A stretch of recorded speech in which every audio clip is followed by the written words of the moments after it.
நான் மெஜாரிட்டி நல்லதாக போட்டால் எனக்கு யார் தடுத்தாலும் நல்லது நடக்கும். ஆனால் மெஜாரிட்டி கெட்டது போட்டுட்டு கொஞ்சமாக நல்லது வச்சேன்னா, டிக்காஷன் நிறைய ஊற்றிட்டு கொஞ்சமாக பால் ஊற்றினா என்ன ரிசல்ட்டோ அதுதான். நான் என்ன முயற்சி பண்ணாலும் நான் நினச்ச இடத்துக்கு என்னால் போக முடியாது. ஏன்னா ஜெயிக்கிற அளவுக்கு என்கிட்ட பதிவு இல்லை. அப்போ போய் கடவுளுக்கு கண்ணு இல்லையே, எனக்கே இப்படி மற்றவங்களுக்கெல்லாம் நல்லது நடக்க எனக்கே நடக்கலை அப்படின்னா அவங்க என்ன பண்ணுறாங்க, நீங்கள் என்ன பண்ணலைங்கிறத கண்டுபிடிக்கணும்.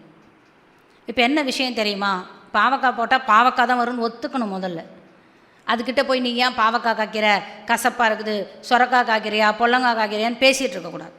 அது ஒரே வார்த்தையில் சொல்லும், நீ போட்ட விதையை தான் நான் காய்ச்சி கொடுக்க முடியும். உனக்கு சுரக்காய் பொல்லங்காய் வேணும்னா அந்த விதையை போட்டினா தான் அது காய்ச்சி கொடுக்கும். எங்கிட்ட ஏன் நீ டீல் பேசிகிட்டு இருக்கன்னு தானே கேட்கும். விளைவை பார்த்து மாற்றம் வேணும் இது ஏன் இருக்குதுங்கிறத யோசிக்கிறத விட உள்ளே போட்ட பதிவில் மாற்றத்தை உருவாக்குனா தான் இங்கே மாற்றம் வருங்கிறத புரிஞ்சுக்கணும்.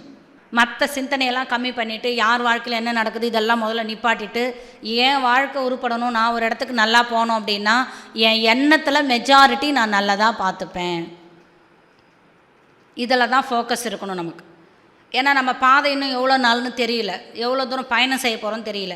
இருக்கிற வரைக்கும் ஜெயிக்கணும், சந்தோஷம் இருக்கணும் அப்படின்னா கவனத்தை ஃபுல்லாக எங்கே வைக்கணும்னா என் எண்ணத்தில் மெஜாரிட்டி நல்லதாக பார்த்துப்பேன். ஏன்னா இதுதான் மாற்றத்தை உருவாக்குதுன்னு தெரிஞ்சிட்டதுக்கப்புறம் இங்கே தானே கவனத்தை செலுத்தணும். அதை மகரிஷி ரொம்ப அழகாக ஃபார்முலாவே கொடுக்குறாங்க.